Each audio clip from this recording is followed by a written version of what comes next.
अधिकारियों के चक्कर लगाने के बाद में जब भी किसी पीड़ित को न्याय नहीं मिलता है तो उसके पास में केवल एक माध्यम होते हैं, वकील। और वकील को जाके अपनी समस्याएं बताते हैं और वकील साहब कहते हैं कि हम केस फाइल कर देंगे और आपको न्याय मिलेगा, और मिलता भी है। लेकिन उसी में कई सारे ऐसे वकील होते हैं जो इतना परेशान कर देते हैं लोगों को, इतना ज़्यादा काम को डिले करते हैं या करते ही नहीं हैं। वकीलों की बदमाशी पर रोक लगाने के लिए उनके विरुद्ध कैसे शिकायत करें, अगर उन्होंने कोई सेवा में कमी की है तो उनके खिलाफ शिकायत कहां कर जा सकती है, इस बारे में हम आपको बताने वाले हैं। एक है एडवोकेट एक्ट 1961।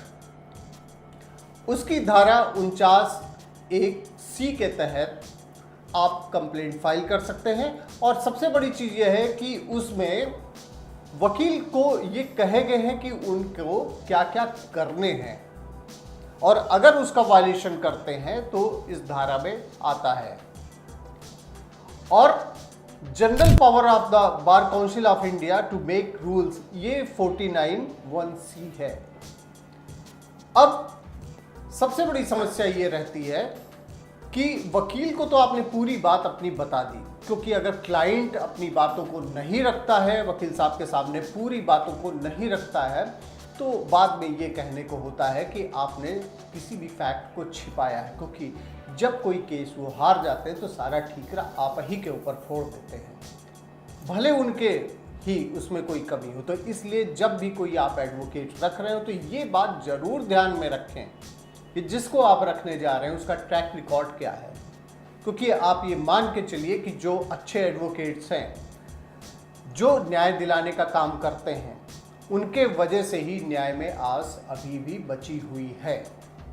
और अगर आप सही जगह पे पहुंच जाते हैं तो इसमें कोई दो राय नहीं है कि आपको न्याय मिलेगा। अब हम बात करते हैं कि वकील और क्लाइंट, इसके बीच में क्या बातें होनी चाहिए। तो देखिए, वकील को तो आपको पूरी बात बतानी है अगर आप क्लाइंट हैं, और वकील को यह भी बातें अपने क्लाइंट को बता देनी है कि इसमें क्या क्या चीज़ें हो सकती हैं। आज आपने देखा होगा कि कई बार लोग गारंटी ले ले रहे हैं किसी भी काम कराने की, ये बिल्कुल गलत है। क्योंकि एडवोकेट अपनी बातों को केवल प्लीड कर सकता है, न्याय देने का या उस मामले का डिस्पोजल करने का अधिकार उसके पास में नहीं है। इसलिए आप जब भी किसी एडवोकेट के पास में जाएं तो 2-3 पॉइंट्स बहुत ही ध्यान रखें। एक तो आप उनको पूरी बात अपनी बताएं। दूसरा, जो भी केस फाइल किया जा रहा है, जो भी उसके दस्तावेज है, जो भी फाइल है, उसकी पूरी की पूरी फाइल की फोटोकॉपी आपके पास में होनी चाहिए और आप जरूर उस फाइल को पढ़ें। और अगर आपका किसी भी पॉइंट पर ऑब्जेक्शन है तो ये अपने वकील को यानी कि एडवोकेट को ज़रूर बताएं कि इस पॉइंट को आप दूसरे तरीके से या इस तरीके से लिख सकते हैं। हो सकता है आपकी बातों को वो ना समझ पाए हो और उन्होंने कोई बातें ऐसे रख दी हो।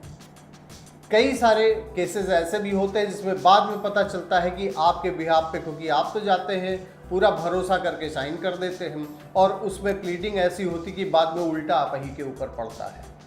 तो ऐसे वकीलों से भी आपको सावधान रहना है। तो इसलिए जब भी केस करने जाएं तो उसमें बहुत ही ज़्यादा अवेयर रहें, क्योंकि आप तो पहले से ही टूटे हुए हैं, पहले से ही पीड़ित हैं कि कहीं ऐसा ना हो कि वकील से भी आप पीड़ित हो जाए। तो इसलिए बहुत ही ज़्यादा अवेयर रहने की ज़रूरत है। बहुत बहुत धन्यवाद आपका।